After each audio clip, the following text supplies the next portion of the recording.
My name is Andriy. I'm 20 years old, and I come from a small town near Kiev. Before the war, I was just an ordinary guy, studying IT at college, dreaming of starting my own tech project, playing football with friends on weekends, and helping my parents in the garden. Life was simple and predictable. I never thought about the army or weapons. That seemed like something from movies or distant news reports. But everything changed in a single night when rockets started falling on our cities. This is the story of how Russia's war against Ukraine destroyed my world and forced me to become something I never planned to be, a scout in the armed forces of Ukraine. I'm not a Hollywood hero. I'm just a guy who had no other choice but to defend his home. I'll tell you how my war began, how I ended up in captivity, and how, against all odds, I managed to escape. War doesn't arrive gradually. It bursts in like a storm and takes everything you knew. On February 24, 2022, I woke up to explosions. At first I thought it was thunder, but I quickly realized this wasn't weather. My mom was crying in the kitchen. My dad was staring at the TV where they were talking about a full-scale invasion. Russian troops had crossed the border, bombing airports, and Kyiv was under threat. We heard air raid sirens and saw people packing their things and fleeing. But where could we run? This is our home. I couldn't just sit with my hands folded. That same day, I went to the recruitment office. Not because I was some poster patriot, but because I saw neighbors hiding their children in basements and my friends already signing up for territorial defense. War doesn't ask if you're ready, it forces you to act. My war began in chaos. The recruitment office was packed. Young guys like me, older men, even women. They quickly equipped us, gave us uniforms, rifles, and sent us for training. I had no military experience, only what I knew from video games, but reality was completely different. The first weeks we trained in forests near Kyiv, learning to shoot, camouflage ourselves, dig trenches. The Russians advanced fast. Their columns were moving toward the capital. I joined a reconnaissance unit, not because I was special, but because I was physically fit and knew how to operate a drone I had bought for filming with friends. Reconnaissance isn't about heroic charges. It's quiet, dangerous work. Observation, gathering intel, risking your life so others can strike accurately. My first mission was in March 2022, when the Russians occupied the outskirts of Kyiv.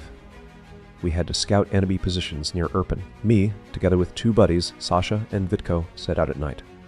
We moved through the forest, hiding from patrols. My heart was pounding like a drum. We saw burned houses, abandoned cars with bullet-riddled tires. In one village, we found bodies of civilians, just people who didn't manage to escape. It wasn't like the movies. The smell of death, blood on the snow, that's reality that burns into your memory. We launched the drone, recorded the coordinates of enemy tanks, and made it back. The next day, our artillery hit those positions. We saved many lives, but I didn't feel pride, only exhaustion and fear. The war went on. Kyiv held, the Russians retreated, but the fighting moved east and south. In the summer of 2022, I was transferred to the Kharkiv region. It was hell there. Constant shelling, mortar fire, kamikaze drones. As a scout, I often went into the gray zone, the no man's land between our lines and theirs. One day in August, we were sent to check a village near Izium. Intelligence said the Russians had dug in there. The three of us went, me, Sasha, and a new guy, Misha. We crawled forward, hiding in bushes. Suddenly, gunfire. They spotted us. Sasha went down first, bullet in the shoulder. I dragged him to cover, but Misha, he didn't make it. The Russians surrounded us. I fired a few rounds, but there were more of them. Someone hit me in the head with a rifle butt, and everything went black. I woke up in captivity. It was in the basement of some abandoned factory near Izium. Hands tied, face covered in blood. Russian soldiers, young guys like me, but with hatred in their eyes, interrogated me. Where are your positions? How many of you? What are your plans? They beat me if I didn't answer. One officer, with a Siberian accent, said, "You're Nazis, we're liberating you." I stayed silent. I knew scouts aren't usually spared. Sasha was held in another room. I could hear his screams, days blurred together, hunger, cold, pain. They fed us once a day, bread and water. I thought about my family. My mom probably praying for me. My dad maybe already at the front too. Captivity isn't just imprisonment, it's psychological torture. You lose hope, start thinking you've been forgotten. But I didn't give up. I watched the guards. 2 soldiers changed every 4 hours. One of them, a young Buryat guy, seemed a bit less cruel. Sometimes he gave me an extra sip of water.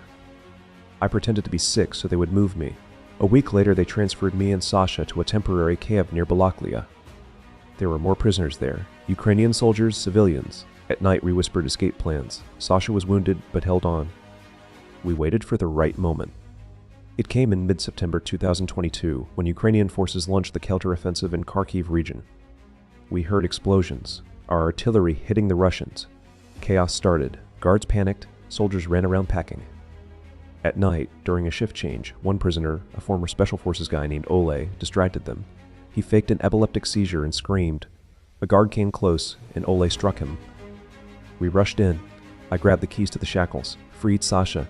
The fight was quick. We disarmed two. The third ran away. We broke out of the basement and ran through the forest under fire. The Russians shot after us, but darkness covered us. We walked all night, guided by the sound of fighting. We met Ukrainian scouts, our guys looking for escapees. Escaping captivity isn't the end, it's a beginning. We were exhausted and wounded. Sasha was sent to the hospital. I went for rehabilitation. I told everything. Positions I saw in captivity, names of officers, it helped our side, but the war didn't stop. After recovery, I returned to the front, now as an experienced scout. We liberated Kherson region in the fall of 2022. There I went on reconnaissance again, drones, night raids. I saw Russians retreating, leaving mines and ruins behind. In one village we found mass graves, horror you never forget, but we kept moving forward. War teaches you, you're not alone, you're part of something bigger. In 2023 I was sent to Donetsk region. Bakhmut was apocalyptic. The city in ruins, endless assaults. As a scout, I coordinated drone strikes, located enemy warehouses. Once we destroyed an entire convoy, thanks to my intel. But the losses were huge. Friends died. Fitko, from my first mission, was killed by a mine. It hurts, but you have to keep going. War isn't only battles. It's a daily fight with yourself. Fear, exhaustion, doubt. Heroism isn't about medals. It's about small decisions. Like refusing to betray anyone in captivity or pulling Sasha out under fire. I wasn't looking for glory. I was just defending my home. Ukraine isn't an abstraction. It's my parents, my friends, the land where I grew up. Russia wanted to break us, but we stood firm.